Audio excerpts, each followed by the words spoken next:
Hello and welcome.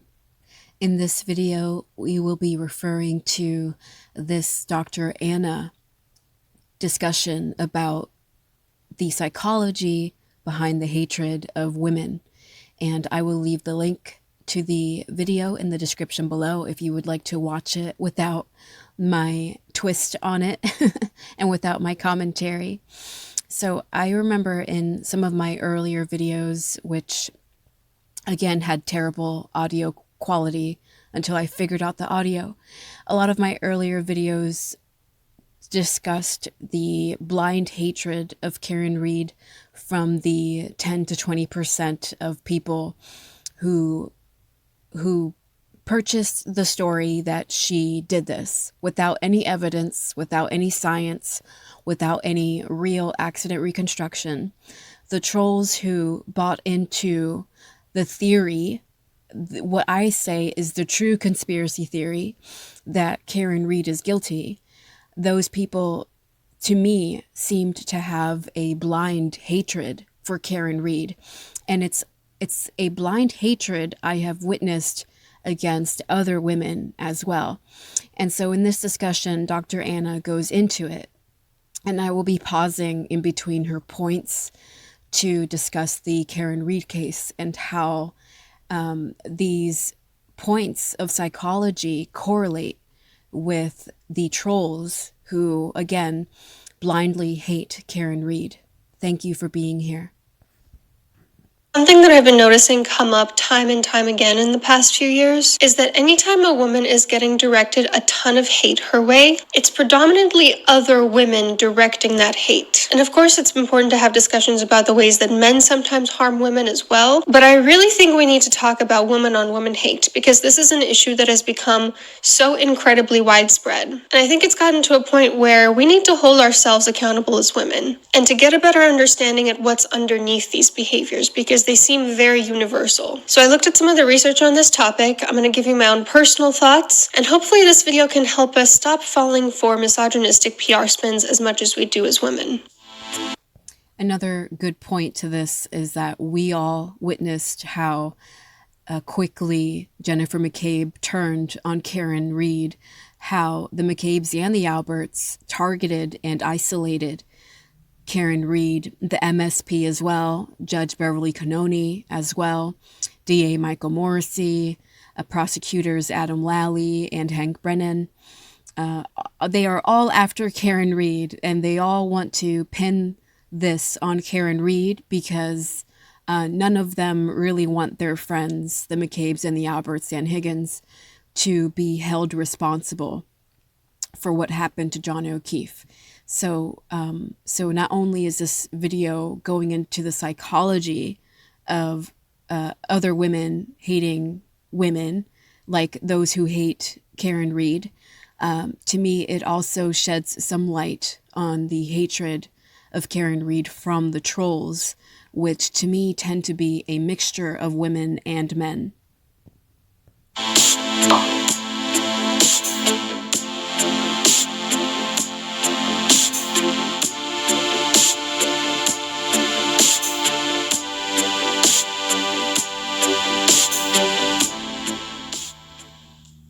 Play a little game. What do the following women have in common? Amber Heard, Angelina Jolie, Olivia Wilde, Meghan Markle, Hailey Bieber, Meg Thee Stallion, and Blake Lively.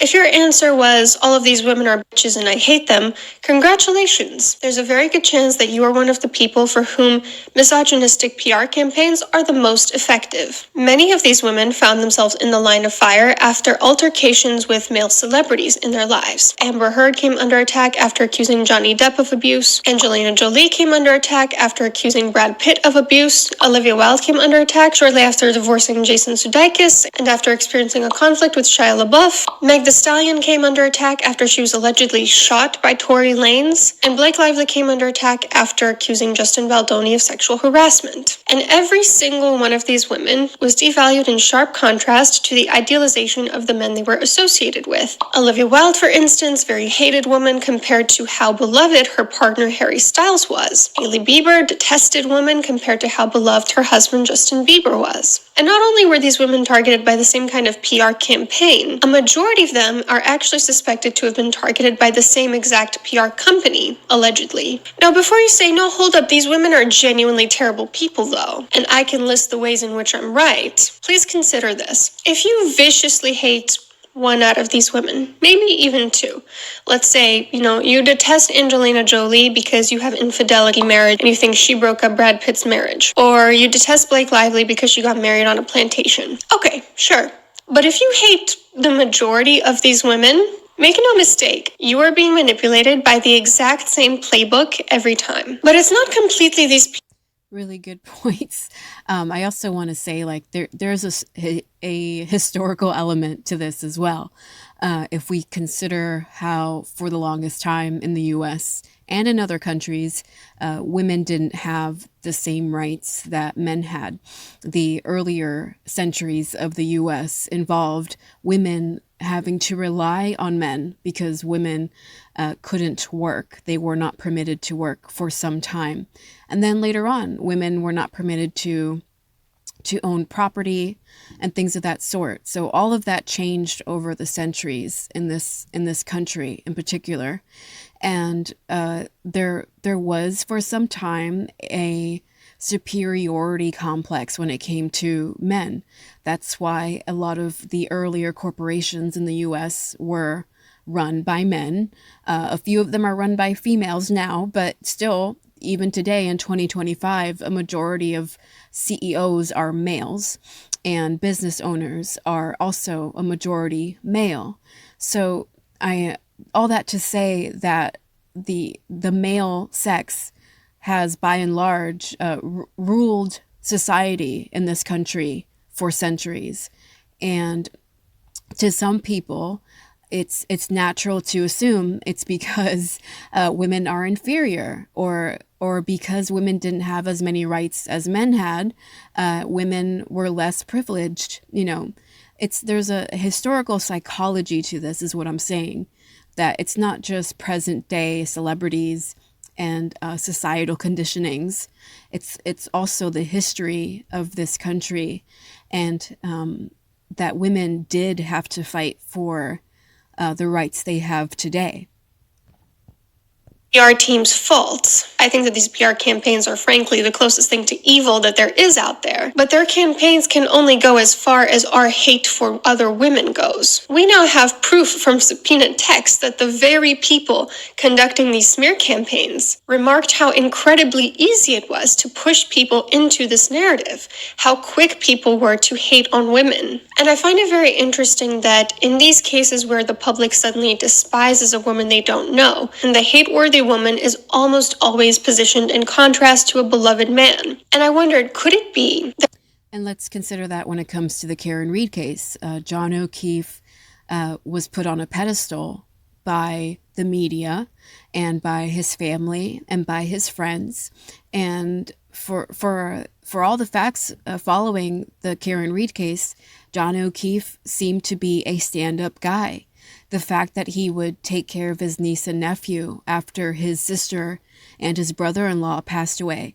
I mean, that takes a strong person with a big heart, and it's all the more reason to feel the pain and the anguish in his passing and in his tragic passing, that we still don't really know what happened to him, though the majority, again, 80 to 90% of the internet believes that the McCabe's, the Alberts, and Brian Higgins had something to do with John O'Keefe's death. Still, it's in contrast that Karen Read is viewed by the haters and by some of the members of the O'Keefe family, and of course by the McCabe's, the Alberts, and Higgins. Karen Read is viewed as starkly inferior to John O'Keefe. And some have even theorized that Jennifer McCabe in particular was envious of Karen Read because Jennifer McCabe and John O'Keefe had a history, that supposedly Jennifer McCabe had once kissed John O'Keefe. So all that to say that what Dr. Anna is pointing out, that there's a pattern here a historical pattern of women often being demonized and villainized against men who are put on pedestals. Women are more likely to despise another woman when they see her as competition for a desired man. After all, every single one of the women that I mentioned was associated with a very beloved, conventionally attractive man, and they themselves are extremely beautiful women. Is it possible that these PR campaigns work so well on women because they tap into a deep-seated, primal instinct to tear down one's sexual competition? Yes, the answer is yes. Although I'm generally not a big proponent of evolutionary psychology theory, this is one of the areas where I actually do think it can provide some pretty interesting insight. According to Vaillancourt, women use indirect aggression as an intrasexual competition strategy when faced with an attractive rival. Indirect or relational aggression is when somebody is criticizing another person's appearance, spreading rumors about them, socially excluding them, getting other people to dislike them, divulging secrets about them, using derisive body language to make the other person feel self-conscious. So yeah, all the women commenting hateful things about female celebrities they've never met are participating in indirect aggression. This is in contrast with direct aggression, which is when you're directly confronting a person for something they've done to upset you, either through words or sometimes even physical violence. And I think it's fair to say that if you watched the trial, it is clear that the way in which Jennifer McCabe described her interactions with Karen Reed on the morning of January 29, 2022, the interactions, the way in which Jennifer McCabe described them on the stand was indirect aggression. She had a fervor of distaste, disgust with Karen Reed. And the way she mocked Karen Reed, like how Karen Reed was yelling at her, allegedly, and how allegedly Karen Reed was the one who asked Jennifer McCabe to make that search. When we all know, thanks to Richard Green, we all know that Jennifer McCabe made that search at 2:27 a.m. But you see how Jennifer McCabe was quick to put the onus on Karen Reed, to paint Karen Reed in a dark light. Like, Jennifer McCabe threw so much shade on Karen Reed during the trial, as if she's a hateful woman, as if she was envious and jealous of Karen Reed, as if Karen Reed gave Jennifer McCabe insecurities or triggered Jennifer McCabe, Just if you, like me, if you're around women long enough and if you are an attractive woman, yes, it's true. Like, other women do tend to be threatened by you. And for me personally, I've lost a few friends who were jealous of me in the past. And I consider myself average, but I've been complimented a lot throughout my life, and a majority of my friends over the years have been males. Just a few really close ones have been females, because I don't have to be in a competition with men, and I don't want to be in a competition with women, but so often women look at me and they it's like a primal thing, a primitive thing. They become competitive irrationally, and that was more so in my younger years. But it hasn't happened in a long time, and the few female friends I have now, to me, are like the realest female friends I've ever had. So anyway, I'm just saying, I've personally experienced it, and from what I witnessed during the trial, Jennifer McCabe is absolutely one of those women who easily hates on other women, and she especially hates Karen Reed.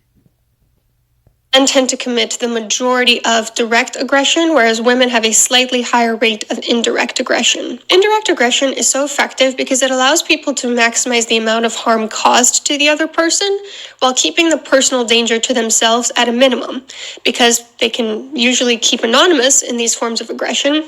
They don't have to worry about actual physical harm coming to them, that the other person is going to fight them, for instance. And what do you know? Women typically commit indirect aggression against other women, particularly when they have mating motives, and particularly when those other women are attractive and single. Attractiveness increased the odds of being indirectly aggressed by 35% for adolescent girls, while decreasing the odds by 25% for boys.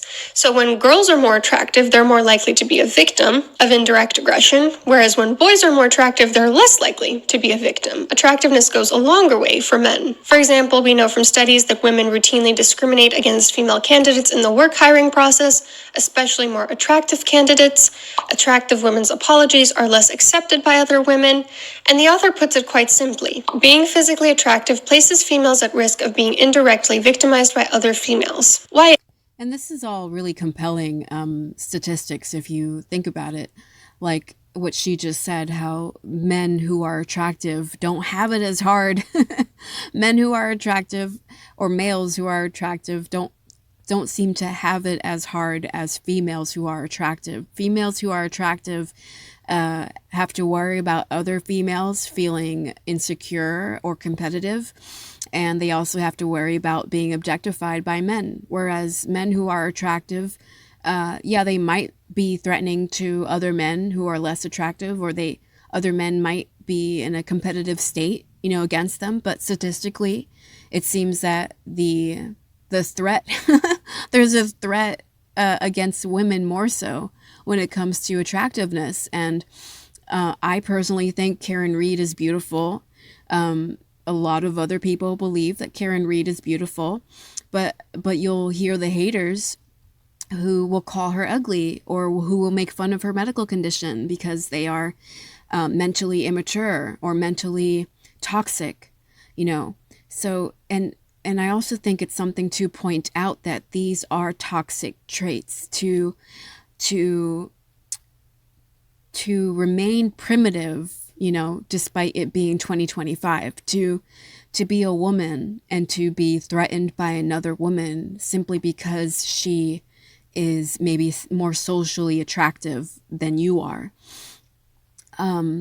It's like you have to snap yourself out of it, You shouldn't just go with everything you feel, because so much of what we feel is irrational emotion. We have to really learn to process our emotions, especially when some of those emotions are linked to very primitive mechanisms in our bodies. Like if you're feeling envious of someone else, if you are feeling hatred at all for someone else, it's better to question yourself and question why you feel that way than to assume the other person is the problem. I personally don't hate anybody, and it's because I choose not to. I feel that hatred serves no purpose in this world, and I understand that some people can commit egregious acts that sort of invoke hatred in us, but I think it's extremely toxic and unhealthy to consciously hate someone. So again, the hatred that I witnessed from Jennifer McCabe toward Karen Reed, to me, is toxic and unhealthy. This? Why do women commit so much indirect aggression against attractive rivals? It appears that women have a proclivity for using indirect aggression in the context of something called intrasexual competition, when they're competing for mates. When you're trying to attract a mate, you can take part in one of two mating strategies. The first is called self-promotion, which is when you're basically making yourself seem like a more attractive candidate, such as putting work into how you look.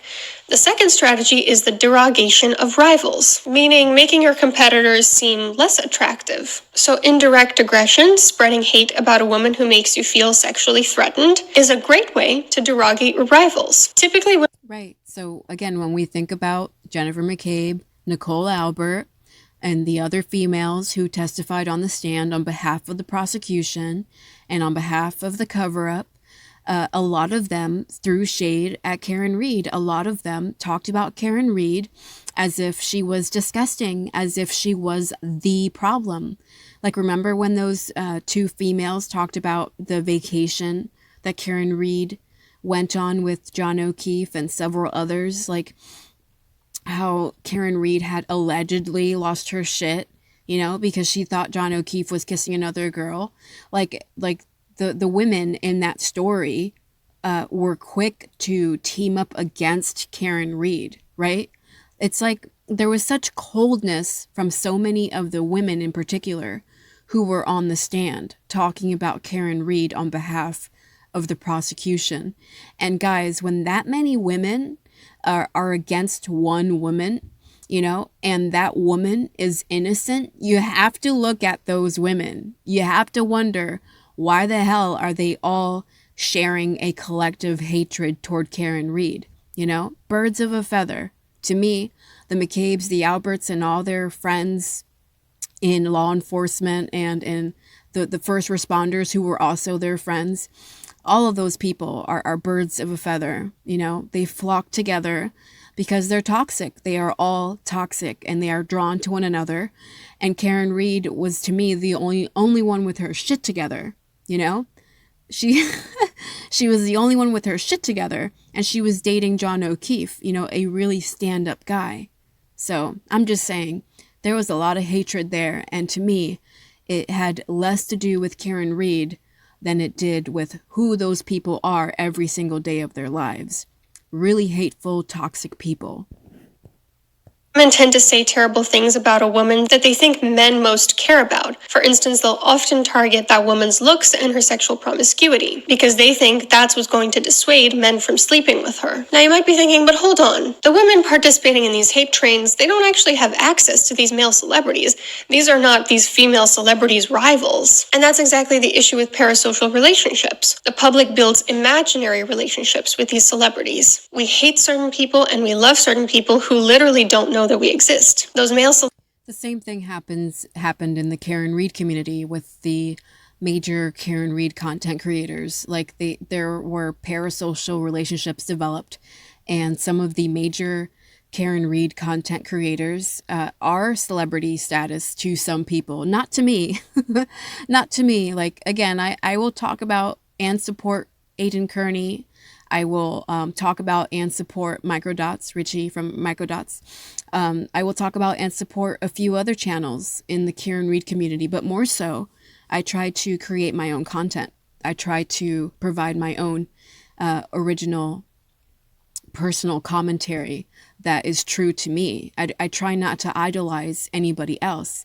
I will fangirl, yes, from time to time when it comes to some of the Karen Reed community content creators, but I don't necessarily idolize. I think it's not good to idolize anyone, and I get that plenty of people do, especially when it comes to celebrities, and especially when it comes to people who have a large following, which is what we see a lot on social media. We see people with a large following.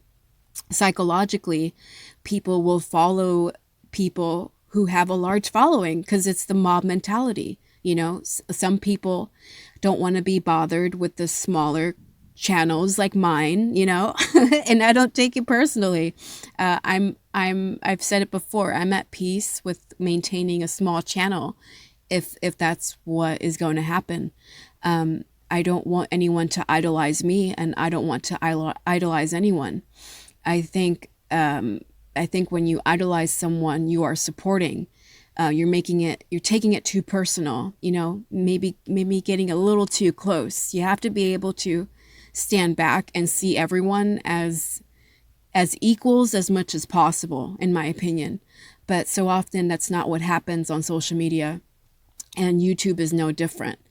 I am grateful to have supporters. I'm grateful to have people who comment regularly. I am grateful to have subscribers, but I don't do this for clout. I don't do this to have a following. I do this to be a voice against government corruption and corporate corruption. So anyway, all that to say that we ought to be more humble, in my opinion, and we ought to realize that just because someone is in the spotlight doesn't mean there's something like far more special about them than there is about us as individuals. there's a lot of psychology behind people who idolize other people and people who want to be idolized, you know. And I'm just saying, I wish people would think more about those things, you know, like why do I idolize this person so much? You know, why do I have a parasocial affinity with this person whom I don't even know? I just see them online. I just see them on social media. You know, these are things to think about, you know, sort of stand outside the box, stand outside of social media and ask yourself, question yourself, question your perception. Celebrities, they're not our potential mates, and those female celebrities, they're not our rivals. But because of parasocial relationships, our minds can't distinguish between a real relationship and an imaginary one. So we begin to see things that way. We see these male celebrities as potential mates, and we see these female celebrities as our sexual rivals. The author of the article I referenced argues that indirect aggression is an effective intrasexual competition strategy, and that's where I have to strongly disagree. Her first argument as to why it's effective is that adolescent girls who perpetrate indirect aggression tend to date at earlier ages than their victims. And to me, this is not proof that being aggressive towards your competition is an effective strategy. It's just proof of projection, right? If you are primarily spreading rumors about other girls being promiscuous and yet you are objectively more promiscuous than them, then you are just projecting. It's not because you're doing something that natural selection has favored. Her second argument is that victims of indirect aggression have a whole host of adverse consequences as a result of being victimized, which is true, but again, I don't think that means indirect aggression is an effective intrasexual competition strategy, because I can honestly say I've never in my life watched a woman effectively dissuade a man from sleeping with another woman by being indirectly aggressive towards that woman. Sure, spreading rumors about that rival's promiscuity or ruining her reputation might make that man less likely to form a relationship with her, but if he finds her attractive, he's still gonna sleep with her. The only things that indirect aggression actually accomplishes are to hurt your rival and to make yourself look insecure and lacking. You're going after another woman's reputation because you feel like you can't possibly match her in other ways. You're attempting the derogation of rival strategy because the self-promotion strategy just isn't enough to get on the same level as her. And the research also supports that. Right. So if we think about Jennifer McCabe, and I focus a lot on Jennifer McCabe because to me, she's the one like controlling the reins here. You know, she's the one who made up the story about the 2:27 a.m. search. She's the one who called 911. She's the one who suggested that they drive around needlessly when she knew John O'Keefe was outside the whole time. And she's the one who stood on the stand and tried to pin everything on an innocent woman whom she clearly was jealous of, she clearly hated. So I feel like Jennifer McCabe needs to be put on the spotlight. She needs to be put on the spot. And again, I can't get over how much hatred she expelled, she expressed, and she projected on the stand. And if we compare Jennifer McCabe to Karen Read, to me, Karen Read was far more accomplished than Jennifer McCabe. You know, Karen Read was an independent woman without children, you know, and she was dating John O'Keefe. And yes, she was helping him with his children, but you know, for the big picture, Karen Read didn't have children. She didn't have any responsibility except to herself and to her own life. And she was accomplished, you know, a financial advisor and an adjunct professor, you know. I mean, to me, Karen Read was living her life as a strong, independent woman, whereas Jennifer McCabe is, you know, a family mom, a family woman, more like a soccer mom, but she clearly wasn't fulfilled enough by her own life to do the right thing when it came to John O'Keefe and Karen Read, right? For Jennifer McCabe to have that sort of hatred, that depth of hatred for Karen Read, screams that Jennifer McCabe doesn't have enough going on in her life or doesn't have enough self-love for herself to to see Karen Reed as another human being, much like she is, you know?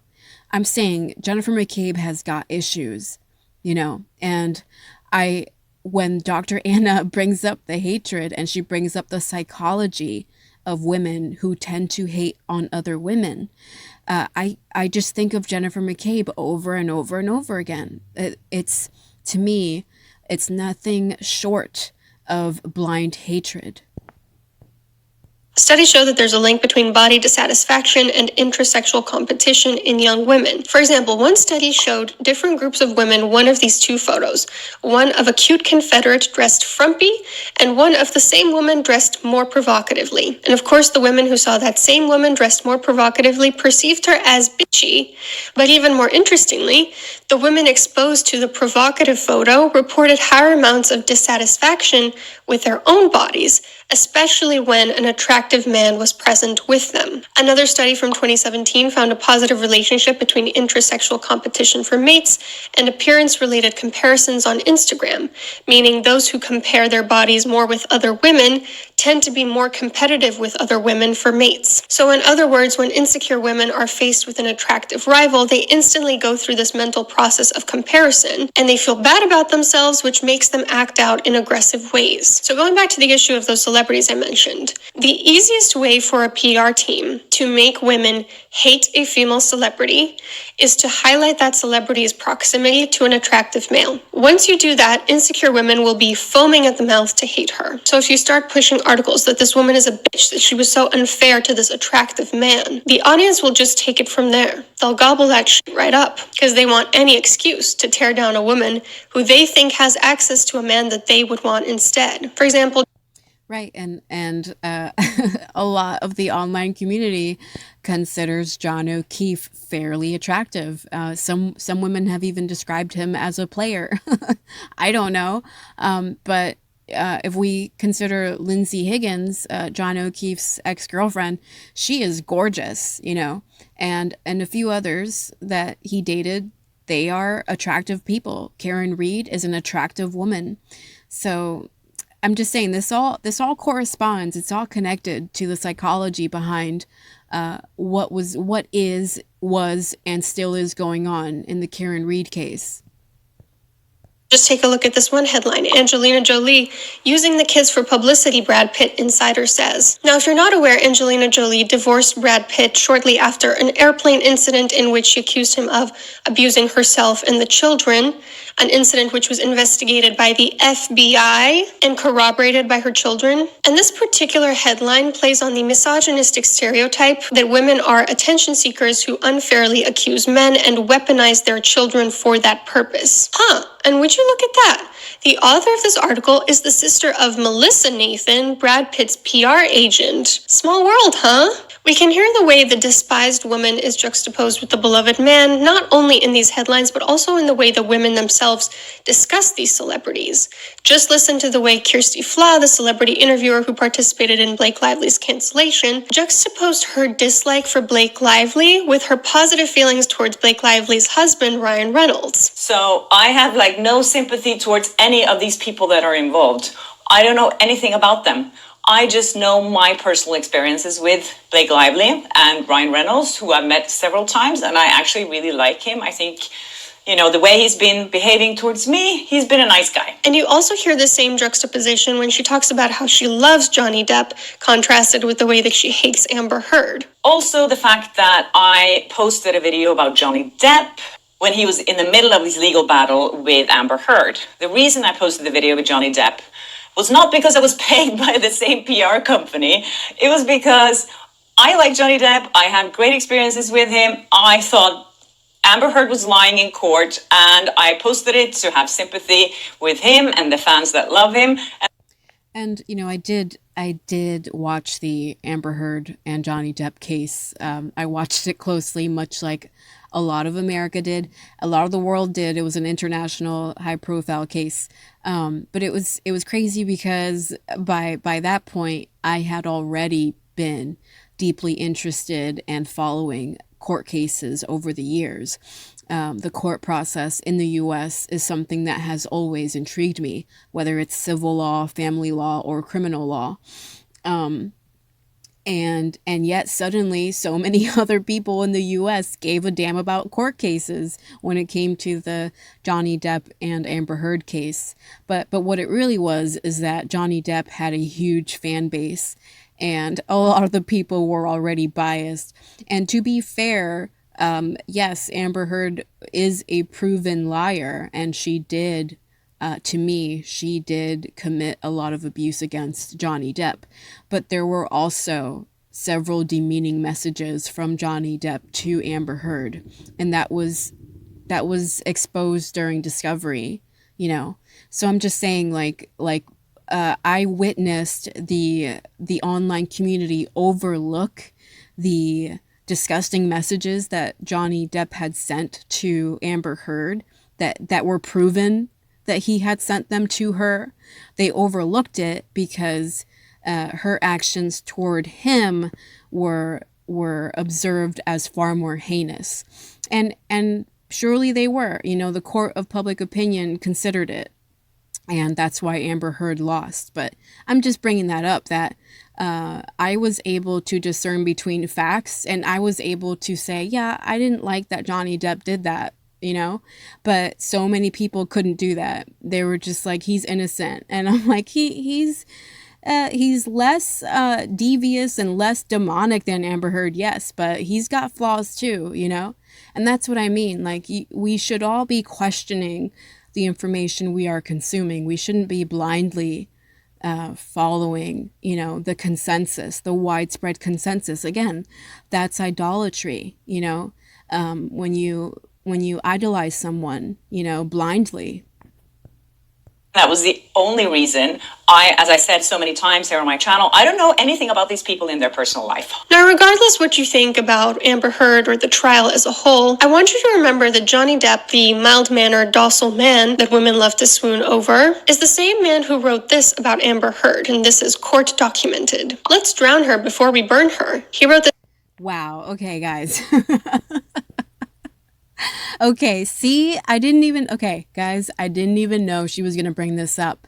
And I didn't finish watching this video before I provided commentary. I didn't know she was going to bring this up, but there you go. This is my point. Although this is not the message I was referring to.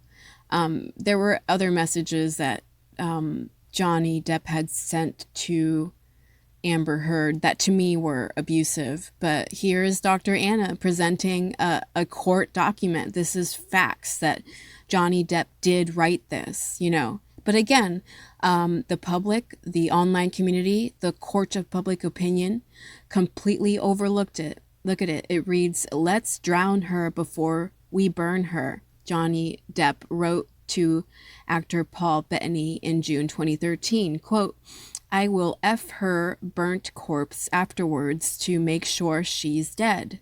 And I remember that during the trial, guys. And I was like, that's some sick shit. Like, it doesn't matter how terrible someone treated you. For you to have that in your heart, it to me is a far worse reflection of you. Like, if you're truly a victim, you know, like, you don't tap into hatred. You tap into, I want to get the fuck away from this person, right? Like I'm just saying, like, yes, it's possible for victims to hate their abusers, yes.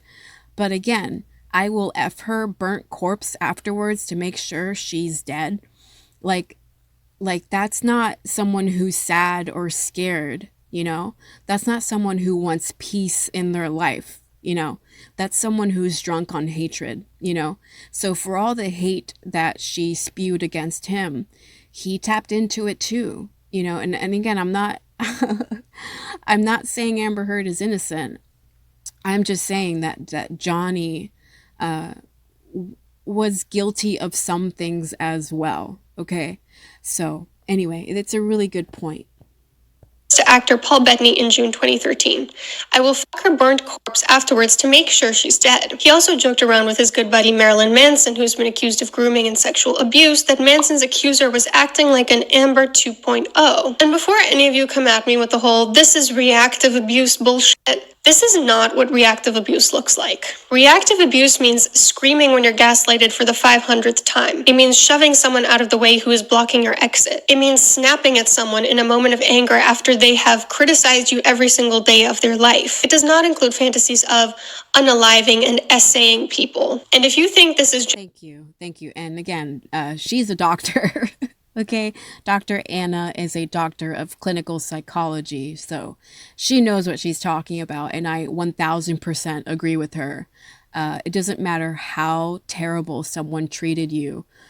For you to dehumanize them like that, to want to, like she said, essay their corpse, like that's no. If someone's truly abusive, you want to get away from them. You want to free yourself from them. You want peace. You don't want to go out and harm them. You don't want to go out and do heinous things to their corpse, right? Like, let's get real. Like, there are victims, and then there are toxic people, and sometimes victims are toxic people. buddies blowing off steam, you seriously need to be on some sort of list. I'm not even kidding. Regardless of what happened between Johnny Depp and Amber Heard behind closed doors, which none of us will ever know for sure, these are not the words of a person I want to support. So when I hear women demonizing these female celebrities and idealizing the male ones, it honestly just makes me feel secondhand embarrassment for them. Like, did you get picked yet? Did he pick you, girl? Do you finally feel more beautiful than Amber Heard now? Because all I hear when I see this type of behavior is, I'm insecure. I see myself as less than the women I'm committing indirect aggression towards. I'm looking at myself and I'm looking at that woman and I'm not so sure that I match up. You know what I think is going to be a good strategy to get the man I want? To tear down this woman. And like I said, I actually don't think that this is an effective strategy. No man has ever chosen a woman because she was relationally aggressive towards another woman. Brad Pitt isn't suddenly going to walk through your door and sweep you off your feet just because you agreed with his PR team's spin that Angelina Jolie was unfairly accusing him. Johnny Depp isn't going to slide in your DM just because you posted hashtag justice for Johnny Depp. Harry Styles isn't going to... Right. And right. And John O'Keefe isn't going to do the same thing, right? It's amazing. The parasocial things, it can get really trippy if we go down the psychological rabbit hole of parasocial psychology and how it pertains to the Karen Read case. But anyway, again, I will leave the link in the description below. Thank you for joining me, and thank you for watching.